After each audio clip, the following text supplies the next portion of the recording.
ಕರ್ನಾಟಕ ರಾಜ್ಯ ಕ್ರಿಕೆಟ್ ಸಂಸ್ಥೆ ಮತ್ತು ರಾಯಲ್ ಚಾಲೆಂಜರ್ಸ್ ಬೆಂಗಳೂರು 2026ರ ಇಂಡಿಯನ್ ಪ್ರೀಮಿಯರ್ ಲೀಗ್ ಪಂದ್ಯಗಳನ್ನು ಎಂ ಚಿನ್ನಸ್ವಾಮಿ ಕ್ರೀಡಾಂಗಣದಲ್ಲಿ ಆಯೋಜಿಸಲು ಕರ್ನಾಟಕ ಸರ್ಕಾರ ಔಪಚಾರಿಕ ಅನುಮೋದನೆ ನೀಡಿದೆ.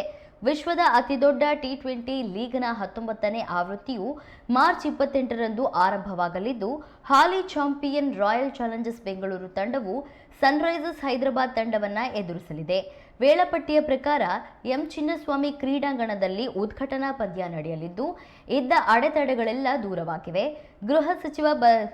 ಗೃಹ ಸಚಿವ ಜಿ ಪರಮೇಶ್ವರ ಅವರ ಅಧ್ಯಕ್ಷತೆಯಲ್ಲಿ ರಾಜ್ಯ ಸರ್ಕಾರ ರಚಿಸಿದ್ದ ತಜ್ಞರ ಸಮಿತಿ ಮತ್ತು ಕೆಎಸ್ಸಿಎ, ಆರ್ಸಿಬಿ ಮತ್ತು ಅವರ ಈವೆಂಟ್ ಮ್ಯಾನೇಜ್ಮೆಂಟ್ ಸಂಸ್ಥೆ ಡಿಎನ್ಎ ಪ್ರತಿನಿಧಿಗಳೊಂದಿಗೆ ನಡೆದ ಸಭೆಯ ನಂತರ ಔಪಚಾರಿಕ ಅನುಮೋದನೆ ದೊರೆತಿದೆ.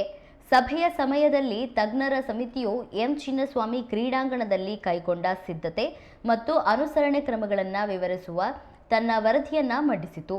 ತಜ್ಞರ ಸಮಿತಿ ಶಿಫಾರಸುಗಳ ಆಧಾರದ ಮೇಲೆ ಕೈಗೊಂಡ ವ್ಯವಸ್ಥೆಗಳನ್ನು ವಿವರವಾಗಿ ಪರಿಶೀಲಿಸಿದ ನಂತರ ಗೃಹ ಸಚಿವರು ಬೆಂಗಳೂರಿನ ಐಕಾನಿಕ್ ಎಂ ಚಿನ್ನಸ್ವಾಮಿ ಕ್ರೀಡಾಂಗಣದಲ್ಲಿ ಮುಂಬರುವ ಐಪಿಎಲ್ ಪಂದ್ಯಗಳನ್ನು ನಡೆಸಲು ಔಪಚಾರಿಕವಾಗಿ ಅನುಮೋದನೆ ನೀಡಿದ್ದಾರೆ ಎಂದು ಕೆಎಸ್ಸಿಎ ವಕ್ತಾರ ವಿನಯ್ ಮೃತ್ಯುಂಜಯ ಹೇಳಿಕೆಯಲ್ಲಿ ತಿಳಿಸಿದ್ದಾರೆ.